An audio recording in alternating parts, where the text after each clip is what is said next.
Let's start with a simple, mind-bending fact. When we talk about Asia, we're not just talking about a place on a map. We're talking about the stage where more than half of all human history has unfolded. Asia isn't just a continent. It's the home of nearly 5 billion people. That's more than the rest of the world combined. It's a staggering mosaic of humanity, a vibrant, thrumming engine of culture, innovation, and life itself. And the land itself? It covers nearly a third of Earth's total land area. A canvas so vast it defies easy description. It stretches from the frozen tundra of the Arctic Circle to the tropical islands of the equator. It holds the planet's highest point, the majestic, formidable peak of Everest, scraping the sky at over 8,800 meters, and it cradles its lowest, the Dead Sea, a basin of surreal, salty water lying more than 400 meters below sea level. From the roof of the world to its basement, Asia is a continent of extremes. But to truly understand this place, we have to zoom in. Geographers typically divide this immense landmass into 5 distinct regions. First, East Asia, a powerhouse of ancient empires and futuristic megacities. Think of the economic giants of China, Japan, and South Korea, where tradition and hyper-modernity exist side by side.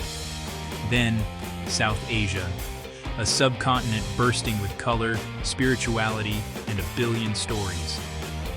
Home to India, Pakistan, and Bangladesh, it's a crucible of ancient religions and one of the most densely populated places on Earth. Southeast Asia, a breathtaking mosaic of islands and peninsulas.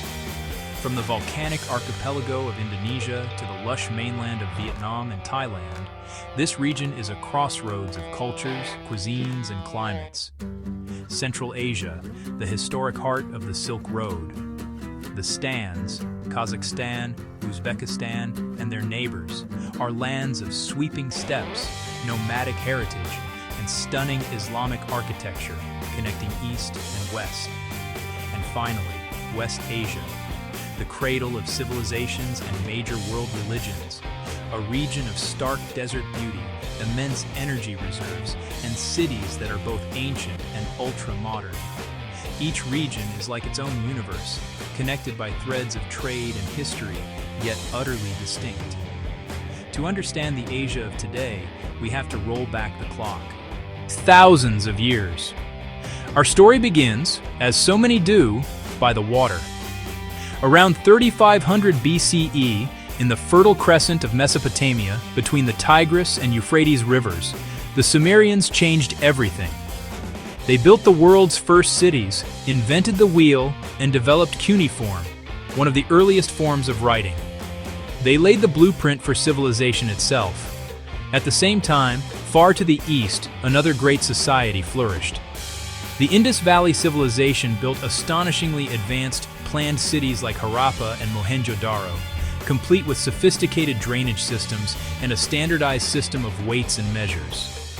And along China's Yellow River, the so-called cradle of Chinese civilization, early states like the Shang dynasty were mastering bronze casting and laying the political and cultural foundations for the imperial dynasties that would follow for millennia. These river valleys were the world's first innovation hubs. As we move into the classical era, from roughly 500 BCE to 600 CE, Asia didn't just build cities. It began a profound exploration of the human condition. This was an age of prophets, philosophers, and foundational ideas. In India, the Vedic period gave rise to the complex spiritual traditions of Hinduism. And it was here that a prince named Siddhartha Gautama achieved enlightenment, becoming the Buddha. His teachings on compassion and the end of suffering would spread across the entire continent. In China, this was the era of the 100 schools of thought. Dynasties rose and fell. The philosophical Zhou, the unifying Qin, the expansive Han. But the ideas that emerged were timeless.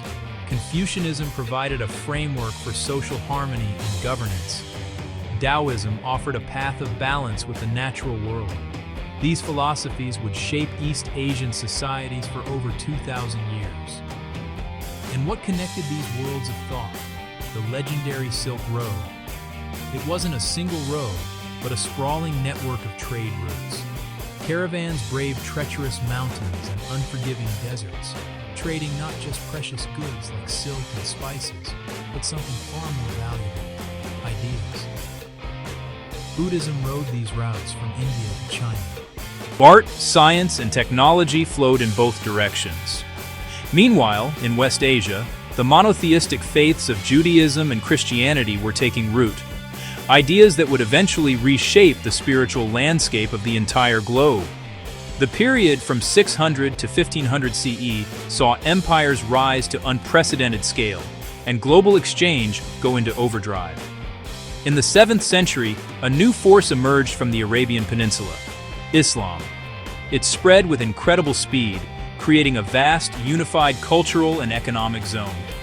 The Islamic Golden Age saw Baghdad and other cities become world centers for science, mathematics, and medicine, preserving classical knowledge and making new discoveries. Then, in the 13th century, came the Mongols. From the steppes of Central Asia, they forged the largest contiguous land empire in history. While their conquests were brutal, the resulting Pax Mongolica, or Mongol Peace, stitched huge stretches of the continent together, making trade and travel safer than ever before and speeding the flow of goods, technologies, and knowledge from Beijing to Baghdad. During this time, other great powers flourished. The Khmer Empire in Southeast Asia built the magnificent temple complex of Angkor Wat. In China, the Tang, Song, and Ming dynasties presided over golden ages of art, invention, and exploration, with innovations like gunpowder, printing, and the compass changing the world. But from the 1500s onward, a new chapter began. Driven by a desire for spices and new trade routes, European powers arrived. First came the Portuguese, then the Dutch, French, and British. They established trading posts, then claimed ports, and eventually vast territories, especially in South and Southeast Asia. This colonial era profoundly reshaped economies, borders, and societies. The 20th century was a period of immense upheaval and transformation. After the devastation of World War II, a wave of powerful independence movements swept across the continent. From India to Indonesia, new leaders emerged, and colonial empires crumbled. A new era of nation-building began, redrawing the map into the mosaic of independent countries we know today. The story of modern Asia is one of breathtaking speed and scale. In just a few generations, hundreds of millions of people have moved from rural villages to sprawling megacities. This is the fastest and largest wave of urbanization in human history. Nations that were largely agrarian just decades ago have become global hubs of technology and manufacturing. From the electronics of South Korea and Taiwan to the software development of India and the manufacturing might of China, Asia has become the world's workshop and its research lab. This economic dynamism has lifted hundreds of millions out of poverty and created a burgeoning middle class. Regional economic blocs and ambitious infrastructure projects are now knitting the continent together more tightly than ever before. But through all this change, the land remains. The geography of Asia is the silent character in its story, shaping everything. The colossal wall of the Himalayas, for example, doesn't just separate the Indian subcontinent from the Tibetan plateau. It dictates the climate for half the continent, blocking cold northern air and creating the life-giving monsoons. This continent is a catalog of landscapes. The immense arid Gobi and Arabian deserts forged nomadic cultures of incredible resilience. The vast, frozen Siberian tundra presented a formidable frontier, and the lush, biodiverse rainforests of Southeast Asia nurtured a staggering variety of life. These landscapes forged trade routes, isolated communities, and inspired breathtaking diversity. Today, Asia stands at a new crossroads. It faces immense challenges, managing climate change and rising sea levels, ensuring water and food security for billions, and navigating complex geopolitical tensions. But it is also a hotbed of innovation. pioneering solutions in renewable energy, digital infrastructure, and sustainable urban living. From ancient river valleys to gleaming skyscrapers, from profound philosophies to groundbreaking technologies, the story of Asia is the story of human possibility. It's a story of resilience, adaptation, and constant reinvention. To say Asia is just one chapter in the human story is to miss the point. It's the library. And the most exciting part?